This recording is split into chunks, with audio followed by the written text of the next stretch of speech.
চলো না ঘুরে আসি অজানাতে, যেখানে নদী এসে থেমে গেছে। আসসালামু আলাইকুম এভরিওয়ান, কেমন আছেন সবাই? আমি এখন আছি কক্সবাজারের ইনানি বিচে। আমরা কক্সবাজারের একটা গেস্ট হাউস পুরোটাই বুকিং করে নিয়েছিলাম। আমরা সকালবেলা চেক আউট করে নিলাম, তারপর আমরা আমাদের রুমে চলে গেলাম। এটা ছিল আমার রুম, খুবই সুন্দর ছিল, পরিপাটি গোছানো একটা রুম ছিল। এবং সুন্দর একটা বিষয় হলো এই রুম থেকে ব্যালকনিতে দাঁড়ালেই দূর থেকে কক্সবাজারের ভিউটা দেখা যায়। রুমটা গোছানো ছিল, একটা টিভি ছিল, একটা ড্রেসিং টেবিল ছিল, একটা আলমিরা ছিল, আর ছিল খাট। সুন্দরভাবে একদম পরিপাটিভাবে গোছানো। বেলকনিতে দাঁড়ালে সুন্দর একটা স্নিগ্ধ বাতাস আসে, আর হচ্ছে চারদিকে যেহেতু অনেক গরমের একটা তাপ, তারপরও ভালো লাগছিল যেহেতু কক্সবাজার আছি। তারপর আমরা দেরি না করে বুফে ব্রেকফাস্টটা করে নিলাম। খাবারটা আহামরি কিছু ভালো ছিল না, বাট চলে। তারপর দেরি না করে একটি অটো নিয়ে চলে যাচ্ছি কক্সবাজারের দিকে। অনেকবার আসা হয়েছে আব্বুর সাথে, কিন্তু হাজব্যান্ডের সাথে এই প্রথম আসলাম। তারপর নিজেকে একটু ক্যামেরা বন্দি করলাম, ভাবলাম দেখি কেমন দেখা যায়। খুব সুন্দর লাগছিল আমাকে। তারপর একটা হেড কিনে নিলাম। এত রোদ, আমার চেহারা একদম জ্বলছিল আর হাত জ্বলছিল, যেহেতু অনেক তাপ, অনেক গরম। তারপরও অনেক আনন্দ লাগছিল, সুন্দর একটা বাতাস গায়ে আসছিল বারবার। আমি তো চিন্তা করছিলাম কখন যে কক্সবাজারের পানিতে ঝাঁপ দিব, পা গুলা ভিজাবো, দেখবো কেমন লাগে। আকাশটা এত সুন্দর, একদম নীল, আবার কিছু জায়গায় একটু একটু মেঘও ছিল। হাঁটছি আর দেখছি চারদিক। তার মধ্যে একটা ফটোগ্রাফার এসে বলল, আপু আপনাকে কিছু ফটো তুলে দেই, আসেন। যেই কথা সেই কাজ, আমিও হাসতে হাসতে বললাম ওকে। ভিজার আগে কিছু ছবি তুলে নিলাম আর নিজের ক্যামেরা বন্দি করে নিলাম কিছু ভিডিও, কারণ একটু পর পানিতে নামলে আর ভিডিও করা হবে না, কারণ হচ্ছে মোবাইল তো ভিজে যাবে, ভিজে গেলে তো আর ভিডিও করা যাবে না। তো আমার হাজব্যান্ড তো খুব রাগ করছে, এখন ফোনটা কোথায় রাখবো, জুতা কোথায় রাখবো, টুপি কোথায় রাখবো। আমি কি করেছি, সব কিছুই আমার হাজব্যান্ডের কাঁধে ঝুলিয়ে দিয়েছি।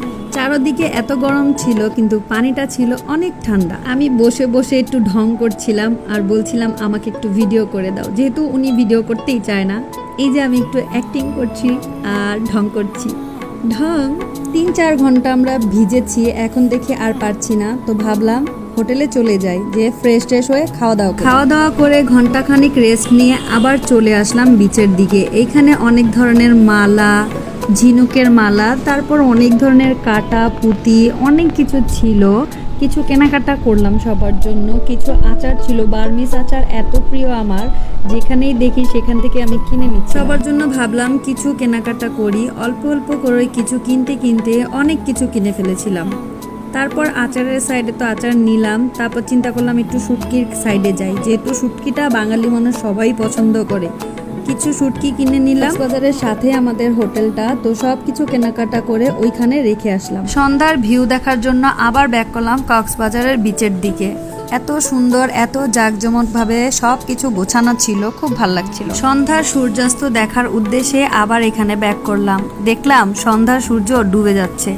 এত সুন্দর একটা ভিউ, অসাধারণ। তারপর আমরা চলে গেলাম সি ফুড খাবো। তার জন্য ওইখানে গিয়ে দেখলাম অনেক সারি সারি মাছ সাজিয়ে রেখেছে, জীবন্ত কাঁকড়া, অক্টোপাস। আমরা কিছু মাছ পছন্দ করলাম এবং বললাম এগুলাকে সুন্দর করে বারবিকিউ করে দেন। ওরা সবই ভালো করে, কিন্তু মাছের ভিতরে পচা মাছও ঢুকিয়ে দেয়, এটা বোঝার কোনো উপায় নাই। ওরা অনেক চালাক, অন্ধকার একটা জায়গার মধ্যে মাছ কাটাকাটি করে। ওদের সাথে দামাদামি করে মাছ কিনতে হয়, কারণ উল্টাপাল্টা দাম চেয়ে বসে ওরা। স্কুইড, অক্টোপাস, কাঁকড়া, তারপর স্যালমন আর রূপচাঁদা ফিশ বারবিকিউ করে নিয়েছিলাম। বড় একটা লবস্টারও নিয়েছিলাম আমি ট্রাই করার জন্য। অত একটা ভালো লাগে নাই, চিংড়ি মাছের মতোই ফ্লেভার, বাট আহামরি কিছু না। খাওয়া দাওয়া শেষ করে আবার চলে গেলাম বিচে, সুন্দর একটা ভিউ দেখার জন্য। ঢেউগুলা পুরোই সবুজ ছিল, আর অনেক জেলিফিশ ছিল, আর আমি ছোট ছোট ঝিনুক কুড়াচ্ছিলাম। সবসময় জেলিফিশ তো টেলিভিশনে দেখা হয়, এবার একদম লাইভে দেখলাম নড় ছিল। আমরা একটা জায়গায় বসে খুব সুন্দরভাবে গানের একটা আয়োজন করলাম, আপনারাও শুনুন।